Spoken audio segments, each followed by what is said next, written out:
నమస్తే అందరికి. Day 2 in Pondicherry. ఈరోజు ఫస్ట్ అయితే వినాయకుడు గుడికి పోతున్నాం. మై బాస్ వినాయక్ గోల్ అంటారు ఇక్కడ, చాలా ఫేమస్.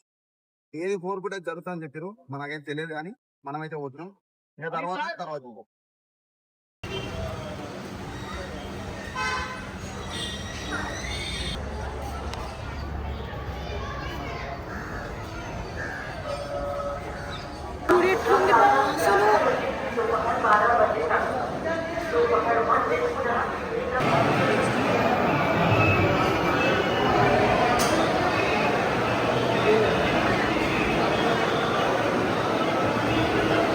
టెంపుల్ అయితే మస్తుంది, మస్ట్ విజిట్ అని చెప్తాను నేను.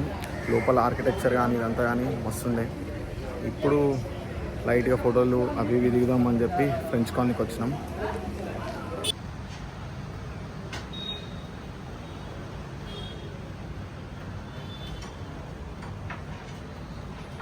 Let's go. ఇందాక ఏ కేప్ అయితే పోయినామో అందులో ఫుడ్ అస్సలు బాగాలేదు, అట్లా తినేసి ఇప్పుడు వేరే దానికి వచ్చాయి. అది కేవ్ కాదు, జనరల్ మీల్స్, ఏదో రెస్టారెంట్ టైప్. అస్సలు బాగాలే. నిన్నదైతే పైసా వసూలు నిన్న మస్తుండే. ఈరోజు ఎందుకో మళ్ళా సాటిస్ఫై అనిపించలే, ఎందుకని ఇప్పుడు వేరే దానికి వచ్చినాం. ఇక్కడ just normal only sea food starters order చేసినాం. మెయిన్ కోర్స్ ఏం ఆర్డర్ ఆడ ఓన్లీ వెజ్ మీల్స్ 1 to 3 ఏమో నాన్ వెజ్ డిషెస్ అయితే. టేస్ట్ వైజ్ బాగాలే, అసలు నార్మల్ ఏమో అంత నచ్చలే. చలో ఇది నేను ఆర్డర్ చేసింది. ఇది prawns, squid, crab, full sea food. మస్తుండే ఫుడ్ అయితే. ఇప్పుడు సాటిస్ఫైడ్. ఇంతకుముందు అయితే అస్సలు లేదు. అంతేలే, ఈడదాకా వచ్చి సీ ఫుడ్ తినకపోతే వేస్టే. కవర్ వేసేసినాం ఆల్మోస్ట్ అంతా, సీ ఫుడ్ కూడా. ఇక నైట్ ఒక్కటి అంతే.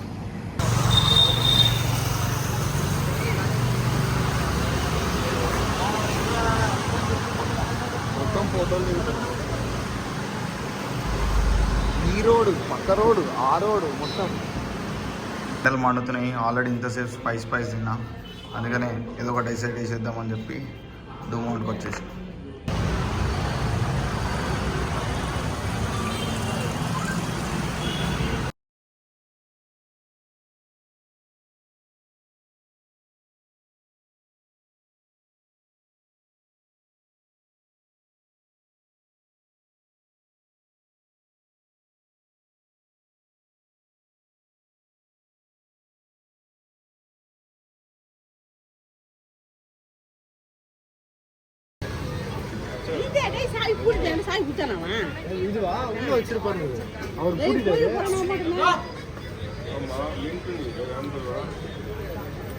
Day 3 in Pondicherry. నిన్న నైట్ అంతా క్లబ్బింగ్ పోయినాం, పబ్. మస్తు ఎంజాయ్ చేసినాం. మన తెలుగు పాటలు కూడా పెట్టారు, మస్తు అనిపించింది. నైట్ అంతా బీచ్లోనే ఉండే, వచ్చేసరికి మస్తు లేట్ అయింది. ఇప్పుడు లేచినాం, లాస్ట్ బీచ్కి వెళ్ళి అంతే. ఏమంటే డే 3 అంటే మొత్తం మీరు ఉండేది లేదు కానీ జస్ట్ ఈ మార్నింగ్ అంతే. అక్కడ నుంచి అరుణాచలం. చూడు మా బాయ్ ఫోటోలు దిగుతుంది. సోగ్గా కార్తీక్, అది ఎక్కువ, ఆ పైకి కిటికీ కూడా ఎక్కువ. ఎక్కువ బీచ్ మాత్రం మస్తున్నాయి, మొత్తం క్లీన్. ఫ్రెంచ్ కాలనీ, అందుకనే ఇట్లా ఫోటోలు దిగుతాయి అంతే. ఇక మ్యాక్సిమం ఇక వ్యూవర్స్ ఇదంతా తక్కువ కానీ ఫొటోసే ఎక్కువ. ఒక్కొక్కడు అయితే గంటలు దిగుతుంది ఒక్కొక్క ఫోటో.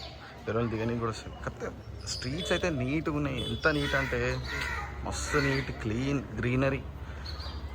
వాల్స్ కూడా జరా, అందుకనే ఫ్రెంచ్ కాలనీ అని వచ్చింది. జరా ఈ ఫ్రెంచ్ వైబ్ వస్తుంది మొత్తం, అందుకనే అందరూ ఎగబడి దిగుతారు ఫోటో. కానీ మస్తు ఉంది. అందరూ చెట్లు ఇప్పి ఫ్లెక్స్ చేసుకుంటా ఫోటోలు తీస్తారు. నేను కూడా తీసుకుందాం అనుకున్నా కానీ కండిషన్ అంత బాగాలేదు. లాస్ట్ టైం ఏదో వాటర్ ఫాల్స్ పోయినప్పుడు అప్పుడు మొత్తం చెట్లేసే దిగిన. ఇప్పుడు ఏందో దిగబుద్ధి అవుతుంది. అప్పుడు అంటే జర కండిషనింగ్ మంచిగా ఉండే.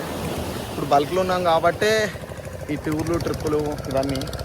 కట్లు ఉన్నప్పుడు ఎట్లా ఎక్కువ ఓను. కానీ ఈడకి వచ్చిన తర్వాత అనిపిస్తుంది, అరే కట్లు ఉంటే, కండిషనింగ్ ఉంటే మంచి అట్లా ఫోటోలు తీసుకుంటుండే కదా అని చెప్పి. అంతే ఒక్కోసారి టైం బ్యాక్ కండిషనింగ్ ఉన్నప్పుడు మనకు సెట్ అయ్యే లొకేషన్ ఉండదు. కండిషనింగ్ ఉన్నప్పుడు మనం ఇంటికాడనే వస్తాం, జిమ్లో వస్తాం, నో ప్రాబ్లం. ఆ ఫోటో నేను వేస్తాడు, ఆ వాటర్ ఫాల్స్ కాడ దిగిన ఫోటో మాస్ వచ్చింది. இப்போ நாளைக்கு இப்போ போனோம் கிரி பிரதர்ஷன். இப்போ போனால் காலையில் கொப்பளம் வந்துடும், பரவாயில்லையா? நாளைக்கு நைட்டு போ, நைட்டு 7 o'clock. நைட்டு 7 o'clock போனீங்கன்னா 4 hours ஆகும். ஓகே, சுற்றிட்டு வரதுக்கு. போயிட்டு வந்துட்டு நேராக இங்கே வந்துருங்க. சரி, வந்து படுத்துட்டு காலையில் தரிசனத்துக்கு போயிட்டு வந்து தரிசனம் மார்னிங் 5:30. ஆமாம், நீங்கள் நாளைக்கு 4 மணிக்கு கிளம்புனீங்களா சிவா பவன் ட்ராப்பிங், சிவா பவன் ட்ராப் பண்ணிவிடுவேன். ஓகே, ஹைதராபாத் பஸ் நாளைக்கு. அது இப்போ ஃபோன் பண்ணிட்டா? ஆமாம், இப்போ நான் நம்பர் பிரகாஷ் நம்பர் இது. ஆமாம், கைடு கூட நீங்கள் இங்கே என்ன கைடு எல்லாம் பெருசாக பிளேஸ் கிடையாது, நார்மலாக రూమ్స్ అవైలబుల్, రూమ్స్ నా ఏర్పాటు பண்ணுவேன். సరే, ఫటాఫట్ రెడీ అయిపోయాం, గిరి ప్రదర్శనం చేసేసి వచ్చేద్దాం. వీలైతే ఇప్పుడే దర్శనం చేసుకుని, లేదంటే రేపు పొద్దున్న దర్శనం చేసుకుని. Let's go.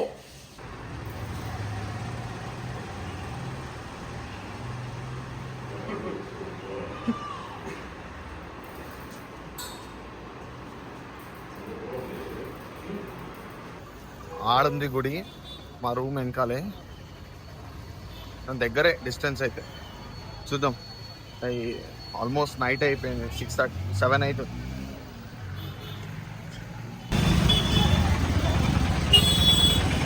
బాప్రే బాప్, ఎంత పెద్దగా ఉంది.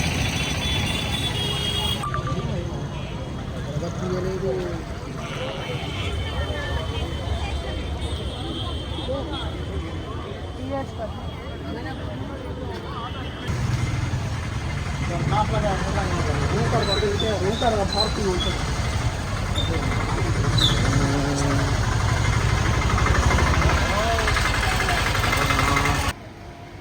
గోపురం మీదకి వెళ్ళి మూన్, హాఫ్ మూన్.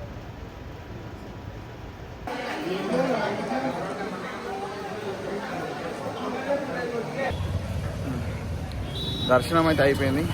టైం పట్టింది, బట్ నాకు ఫస్ట్ టైం కదా, ఇదే ఇంకా ఫాస్ట్ అంటారు, లేదంటే ఇంకా చాలా టైం పడుతుందంట. యాక్చువల్ మెయిన్ది ఈ గిరి ప్రదర్శన 14 కిలోమీటర్స్ ఉంటుందంట. 14 కిలోమీటర్స్ నడవగలుగుతాను. యాక్చువల్గా నాకు నీ పెయిన్ ఉంది ఒక లాస్ట్ 2 weeks నుంచి. ఎక్స్ కూడా ట్రైన్ చేస్తాను జిమ్లో, వాళ్ళకి తెలుసు. నేను నార్మల్గా అయితే నడిచేస్తాను 14 కిలోమీటర్స్ అంటే, బట్ ఇప్పుడు ఈ పెయిన్తో అంటే చూద్దాం, దేవుని మీద భారం వేసి నడిచేస్తా, మ్యాక్సిమం ఫినిష్ చేస్తా అనుకుంటున్నా. లెట్స్ ఫస్ట్ ఆడ తిండివనం నుంచి స్టార్ట్ చేస్తే, తర్వాత ఇప్పుడు 1 kilometer అయింది, అంటే ఇందిరాలింగం అయిపోయింది, 1 kilometer అయింది, ఇంకా 13 kilometers నడవాలి. ఇప్పుడు అయింది 2 kilometers, ఇంకా 12 kilometers, 3 kilometers, ఇంకా 11.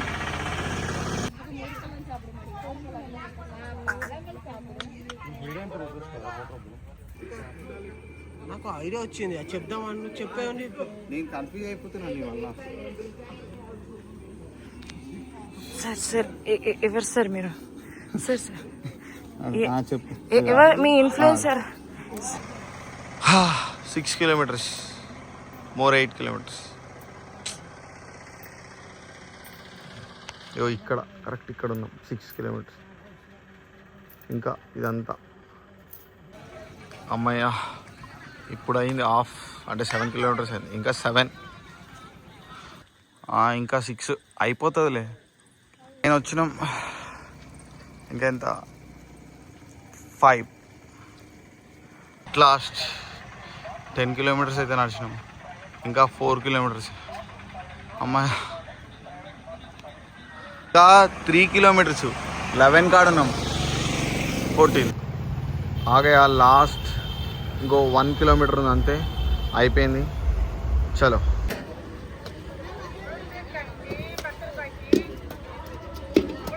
Last day in Arunachalam. నిన్న నైట్ గిరి ప్రదర్శన చేసి వచ్చేసరికి మస్తు లేట్ అయిపోయింది, అందుకనే వీడియోస్ ఇట్లా ఏం తీయలేదు నేను. బాగానే నీస్ పెయిన్ ఉన్నా, నేను కవర్ చేసిన, తిరిగిన మొత్తం ఎట్లాస్ట్ అయితే కంప్లీట్ చేసిన. చెయ్యను అని అయితే ఉండే, నార్మల్గా అయితే నడిచేస్తా. 14 kilometers అంటే ఆల్మోస్ట్ ఎంత 30,000-35,000 steps అయినాయి. 35,000 అంటే ఓకే చేయొచ్చు, బట్ నాకు కొంచెం నీ పెయిన్ ఉండనే కవర్ అయ్యడానికి టైం పట్టింది. మెల్లమెల్లగా నడిచేసినాం. ఇక వచ్చేసరికి మస్తు టైర్డ్ అయిపోయింది. అది ఈ కాళ్ళు బేర్ ఫుట్ కాబట్టి కొంచెం ఇబ్బంది అయినట్టు. సాక్స్ వేసుకోమన్నారు, మనం దూల కదా, సాక్స్ వేసుకోమంటే సాక్స్లో అవ్వద్దు, బేర్ ఫుట్ నడుస్తాం అది కానీ. ఓకే అంతా అయిపోయింది. నాకు అనిపించింది ఏంటంటే మంచి ప్రౌడ్ మూమెంట్ ఏంటంటే, మన క్లయింట్ ఒక ఆమె ఉండే, ఆమె ఇంతకుముందు వచ్చినప్పుడు 14 కిలోమీటర్స్లో 9-10 కిలోమీటర్స్ గివప్ ఇచ్చేసి ఆటో ఎక్కించి వచ్చింది. రీసెంట్గా లాస్ట్ 2 వీక్స్ కిందట ఆమె వచ్చింది. వచ్చినప్పుడు ఏమైందంటే రపా నడిచేసిందంట. అంటే తను అదే చెప్పింది, ఈసారి నడిచేసిన కంప్లీట్ చేసేసిన అని చెప్పి చెప్పింది. నేను షాక్ అయినా, అంటే ఒకసారి మనం కూడా నడిస్తే తెలుస్తుంది అని.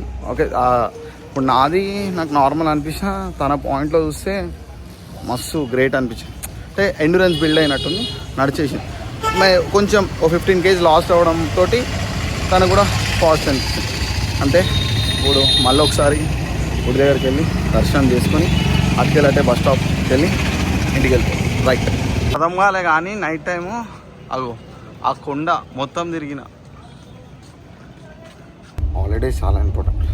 ఏ పాయింట్లు అంటే ఇప్పుడు నేను పోయినా అనుకో, మళ్ళా డైలీ రొటీన్ ఉంటుంది. జిమ్, ఫిట్నెస్, క్లయింట్స్ ఇవే ఉంటుంది, వర్కౌట్స్. ఆల్మోస్ట్ సాటర్డే సండే కూడా బిజీ ఉంటుంది, క్లయింట్ వర్క్స్ ఇవే ఉంటాయి. కాబట్టి హాలిడేస్ చాలా ఇంపార్టెంట్. మీరు ఏ సెక్టర్లో ఉన్నా సరే ఒకటి గుర్తుపెట్టుకోండి, హాలిడేస్ ఇంపార్టెంట్. ఇట్లా దూరం వెళ్ళాల్సిన అవసరం లేదు, చిన్న హాలిడే తీసుకోండి. ఫ్రెండ్స్ తోటైనా టైం స్పెండ్ చేయండి, ఫ్యామిలీతోనే టైం స్పెండ్ చేయండి. బట్ హాలిడేస్ చాలా ఇంపార్టెంట్. దానిలో చాలా ఫ్యాక్టర్స్ ఉన్నాయి, నేను తర్వాత వీడియో